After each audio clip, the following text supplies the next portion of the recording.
Après quelques 5 semaines de vacances, c'est la reprise des entraînements à Clermont Foot du Béninois Chodet Dossou.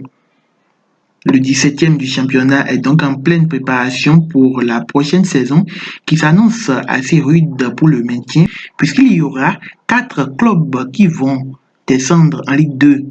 En clair, il faut au mieux finir 16e pour rester dans l'élite française en fin de saison prochaine. Donc, je disais, les entraînements ont repris hier à Clermont Foot avec un groupe de 28 joueurs. Le Béninois Chodet Dossou n'a pas encore rejoint le groupe. Il est encore en vacances à cause du match joué avec les écureuils du Bénin en juin. L'Eli est attendu en Auvergne le 11 juillet prochain. Son coéquipier en sélection Skimounier est aussi en vacances et il ne rejoindra pas le groupe des Taïsef lundi, jour du début du stage de préparation de la pré-saison. L'écurie est attendu à Brest le 7 juillet prochain pour les mêmes raisons que Chodet Dossou. Les matchs internationaux joués début juin. Le championnat démarre le dimanche 7 août 2022, mais avant, la Team Pirate va se mettre en jambes en affrontant Avranches le 9 juillet, Lorient le 16 juillet, Angers le 20 juillet, Guingamp le 23 juillet et 2 autres rencontres qui sont prévues les 27 et 30 juillet. Mais pour le moment, les adversaires ne sont pas encore connus. En Ligue 2, les entraînements ont repris depuis le mercredi 22 juin 2022. Les écuries Saturnin Alagbé et Matteo Alenvi y ont participé et pas de vacances prolongées pour les deux joueurs. Ceci dit, amis sportifs, ouvrons une petite parenthèse pour parler de David Kiki. Vous savez que le joueur a signé récemment à Faroul Constanta.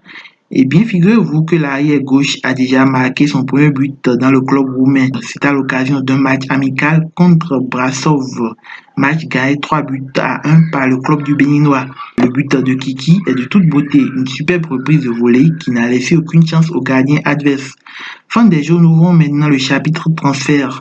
Le franco-béninois Andreas Rontondi a été prêté par Caen au club de Quevilly Rouen jusqu'à la fin de la saison prochaine. Il a certainement fait ce choix pour avoir plus de temps de jeu, lui qui n'a été titulaire que 8 fois sur les 2 dernières saisons passées au Stade Malherbe de Caen. Le joueur est cependant très jeune, 19 ans seulement. Alors finissons par cette bonne nouvelle. Josué Tibozo, l'attaquant U19 de la Juventus Turin, va évoluer en France la saison prochaine. Alors qu'un transfert définitif pour 5 ans était annoncé, l'opération s'est finalement conclue par un prêt d'une saison avec option d'achat pour un contrat de 4 ans. Auteur de 20 buts la saison dernière en Primavera, c'est-à-dire l'équipe U19 de la Juventus Turin, dont 4 en Youth League, Ange Tibozo est prêté pour une saison avec option d'achat au club Picard, comme je l'ai dit. C'est un garçon très jeune, un pari pour l'avenir, mais qui a aussi mis beaucoup de buts en Primavera. À un moment donné, si on compare avec nos attaquants qui avaient joué en National 3 la saison dernière, il a quand même un peu plus de références, confiait l'entraîneur Philippe Reinsberger dès hier au 11 amiénois. Et si on l'a pris, ce n'est pas pour qu'il s'entraîne avec l'équipe réserve, a-t-il assuré. N'oublions pas que le joueur est très jeune, 19 ans seulement.